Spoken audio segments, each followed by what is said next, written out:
It's GarbAugust, baby. Week 2, Men's Adventure, or category Romance.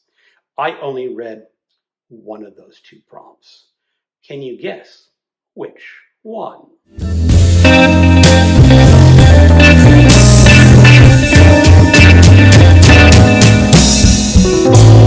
Hello, welcome to my channel. Another Boobiephile reads Playboy for the articles, because this is GarbAugust, and every host channel needs a naughty name. And this is week 2. What did I get to? My first men's adventure book is The Defector by Nick Carter. I am getting into this habit of reading a Nick Carter book for every GarbAugust event. And this is about my 5th or maybe my 6th Nick Carter. And this is essentially a naughty spy thriller. Nick Carter started off in the late 19th century as a detective. And over time, he has morphed into this James Bond-esque American spy master known as the Kill Master. And he goes all over the globe to solve sort of really some outrageous plots. And of course, along the way, Nick Carter has to meet up with some beautiful ladies. And if you see very closely, Nick Carter is encountering a naked lady on this cover. And this is one of the better Nick Carters that I have read. Generally speaking, the author of Nick Carter is not listed in the book because Nick Carter is the main character. So there's lots of pseudonyms going on in the Nick Carter series. It is a very long-running series, especially in this incarnation. It started off in the mid-60s and went to the early 80s. So it went on a long time, and they had a lot of different authors. So quality can be varying between the books. But I like this one. This is the one where Nick Carter is basically told to go get a Chinese-American defector. He is the Chinese-American is an inventor. He's inventing this lotion that you put on your skin, and it will prevent radioactive poisoning. Okay, just go with that. I know that's totally bogus science, but just go with that. So Nick Carter has to head off to Hong Kong to talk to this defector and why he is defecting. And of course, there are lots of different problems that Nick Carter has to solve along the way, like get into a knife fight and find out exactly why the defector is defecting. It's pretty good spy stuff. I read this rather quickly. I enjoyed it. I will definitely be picking up more Nick Carter books next GarbAugust. The next book I read was Nicor, The Horror Beneath the Waves by Peter Tremayne. Peter Tremayne is the pseudonym for Peter Ellis. He was a noted scholar of Celtic history and the Druids.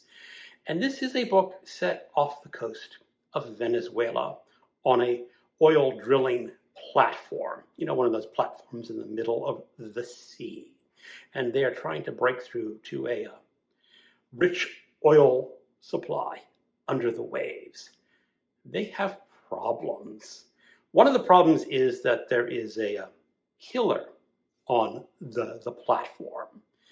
And they also drill into something that's an underground cave. And of course, there's something living in that cave that is released. That is the sea monster. And this is a rather average horror novel. I rather enjoyed it. I kind of like the setting of that oil drilling platform the most because it's kind of a unique place to set a horror novel. with the loose killer and the sea monster. Now, the real problem with this book is, and it's a little bit of a spoiler, the sea monster is only vaguely represented until about 2/3 of the book. And then you really start getting into the sea monster. And once you start learning about the sea monster, your sympathy is probably going to be with the sea monster, which is okay. I like sea monsters. And I've read at least one other book by this author, Morgau Rises. And that is another book with an exclamation point in the title. I think the author likes exclamation points. This is available on Kindle Unlimited, and it is a fine, easy reading if you want rather non-stressful horror stories. I have continued with Men's Adventure, The Liquidator, #1 by R.L. Brent. This is a series from the early mid-70s, and right off the bat, this is a ripoff of the Executioner series by Don Pendleton, pretty much. It is the story of a rogue cop. He was set up for a murder he didn't commit by the mafia, because the mafia decided that sending him to jail would be better than killing him. But he gets out of jail early, and he is hell-bent on taking down the mafia. And of course, this rogue cop always outsmarts the mafia. There are, of course, beautiful women involved. And I really rather liked this book for some reason. It just had this vibe that really resonated with me. And just to give you an example of what this style is like, let me just read you a paragraph from the beginning. It was a warm summer night in Miami, the city of sunshine and golden girls, retirement villages and racetracks, happy hookers and small-time hoods, the dolphins and the mob. Miami, the rich man's playground and the poor man's dream, the tourist's paradise and the hustler's heaven. Miami, a city where people got friendly fast, and if there was a stranger in town who was lonely, it was only because he didn't have the price or didn't know the right number to call. So, lots of action, some pretty good sex. This, however, does end kind of on a cliffhanger. And these books are unfortunately out of print. They're not too expensive. You can probably get them for under $10 or maybe $12. But I'm going to keep my eye out for the rest of the Liquidator series. It was not a long-running series. I think there are 7 books. Probably it just got beaten out by the Executioner series, which was more established, which is unfortunate, because I really did kind of like this book.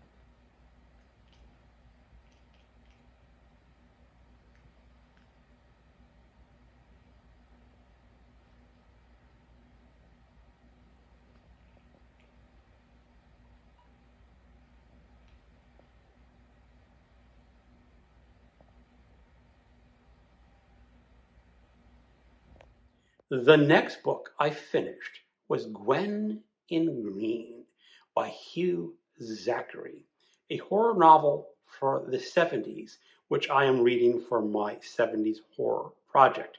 There will be a live stream at the end of this month, maybe the beginning of next month, where I and some other co-hosts will talk about this book. It is not really a garbage horror book. It's a little bit more upscale than that. This is also, I would say, an environmental horror book because it takes very much in concern about what humanity is doing to its environment, how we are destroying it callously, without thought, without thinking about what might be in that environment. And does the environment want to fight back? And in this one, it does. And it sort of takes over Gwen, a rather sexually repressed housewife who inherits, or I say, inherits a large fortune, and she and her husband buy an island next to an up-and-coming nuclear power plant because that means that the land is really cheap because no one wants to live next to a power plant, especially a nuclear one. On the cover of this book, it says, "An evil and ancient power lay waiting in her mind." I have to maybe disagree with that. And to understand why I disagree, you will have to tune in to the live stream. I really liked this book. There is something about 70s horror stories that really appeals to me. And this is kind of a dark and grim. And I like those kind of books. Highly recommended. I really encourage you to try to pick up a copy of this and watch the live stream. It is available on Kindle and in paperback, and I think there's even an audiobook version. I cut back reading short stories considerably this week. Last week, I tried to read a short story every day, but I just read one this week, and I think that's a much more doable pace. And this was from Hotter Blood, Tales of Erotic Horror, edited by Jeff Gleb and Michael Garrett. And the short story I read was The Tub by Richard Laymon. Yes, that naughty, wicked, nasty boy of an author, Richard Laymon. And this story did not disappoint. Because if you know Richard Laymon, he is really fascinated about describing women's bodies, especially when they're not wearing any clothing. And you get that in this story. And this story had a very wonderfully gruesome ending. I liked it a lot. I am still plugging away at the GarbAugust anthology, edited by Troy Tradeup and Criminale. These stories are actually pretty good. There are a couple that have missed the mark for me, but I am very glad I got this Kindle copy. Thank you, MJ, for sending it to me. And I will be finishing this by the end of August, and I will give you a much more thorough review of it at that time. So how am I doing on my Garbingo card? Not a whole lot happened this week. I definitely got exclamation point in the title, and that was from Nicor by Peter Tremayne, and I got nudity on the cover from The Defector by Nick Carter. And that is all that I have for this week. That's it. It's a wrap. Week 2, Men's Adventure, category Romance. Thank you for watching, and keep on reading trashy books.